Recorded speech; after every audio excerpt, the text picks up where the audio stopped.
Well, good morning, everybody. Let's just get straightened up here. As you can see, we're ready for service at Paramount Senior Living.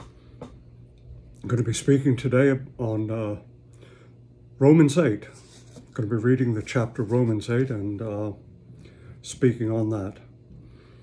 But for this morning, it is Sunday, the 11th of August, and we're going to go straight into the King James Bible. This is in the book of Judges. And we are on chapter 12, and it's not a very big chapter. So here we go. And the men of Ephraim gathered themselves together and went northward, and said unto Jephthah, Wherefore passest thou over to fight against the children of Ammon, and didst not call us to go with thee? We will burn thine house upon thee with fire. And Jephthah said unto them, I and my people were at a great strife with the children of Ammon, and when I called you, you delivered me not out of their hands. And when I saw that you delivered me not, I put my life in my hands, and passed over the children of Ammon, and the Lord delivered them into my hand. Wherefore then are ye come up unto me this day to fight against me? Then Jephthah gathered together all the men of Gilead and fought with Ephraim. And the men of Gilead smote Ephraim, because they said, Ye Galeadites are fugitives of Ephraim, among the Ephraimites and among the Manassites. And the Gileadites took the passages of Jordan before the Ephraimites, and it was so, that when those Ephraimites which were escaped said, Let me go over, that the men of Gilead said unto him, Art thou an Ephraimite? And if he said, Nay, then they said unto him, Say now, Shibboleth. And he said, Shibboleth, for they could not frame to pronounce it right. Then they took him and slew him at the passages of Jordan. And there fell, at the time of the Ephraimites, 42,000. And Jephthah judged Israel 6 years. Then died Jephthah the Gileadite, and was buried in one of the cities of Gilead. And after him, Ibzan of Bethlehem judged Israel. Bethlehem. And he had 30 sons and 30 daughters, whom he sent abroad, and took in 30 daughters from abroad for his sons. And he judged Israel 7 years. Then died Ibzan, and was buried at Bethlehem. And after him Elon, a Zebulunite, judged Israel. And he judged Israel 10 years. And Elon, the Zebulunite, died, and was buried in Ajalon, in the country of Zebulun. And after him Abdon, the son of Hillel, the Pirathonite, judged Israel. And he had 40 sons,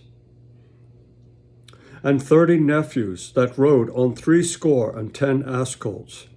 And he judged Israel 8 years.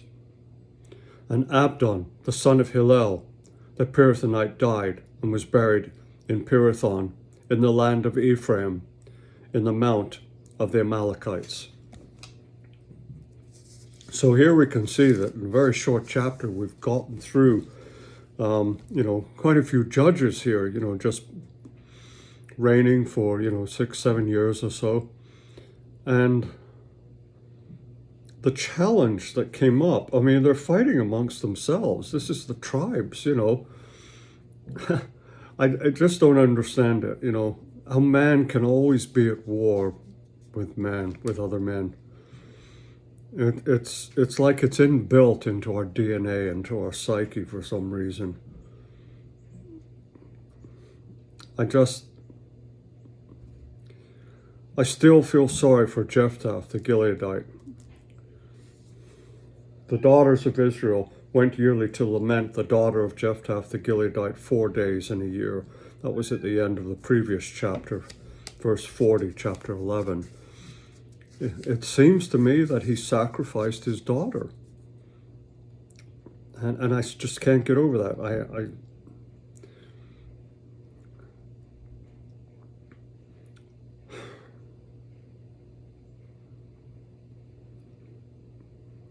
But he stands by God through all of that.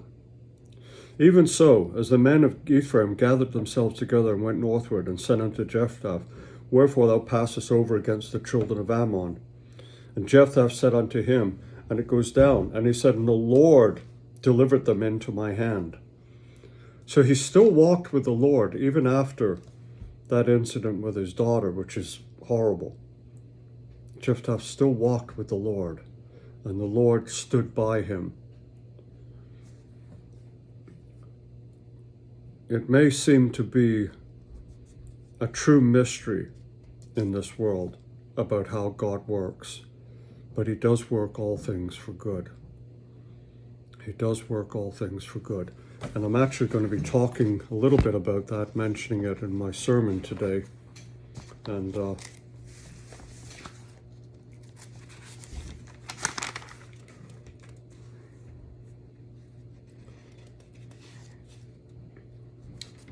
we have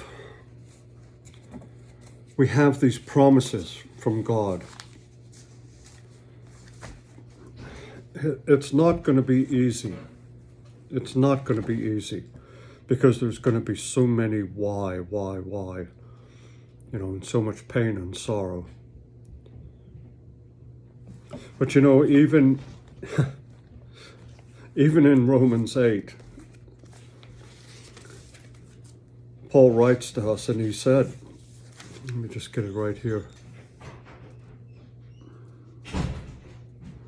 Okay, Romans 8, verse 17.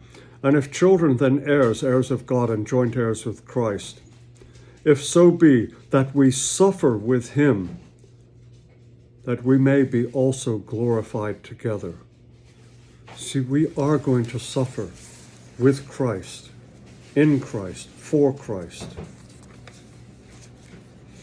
Suffering is going to be part of our lives. It's inescapable. And that's because it's an evil world. And we turn this suffering, as God does, into something good. Because God will turn it into something good. God will turn it around if you walk with him.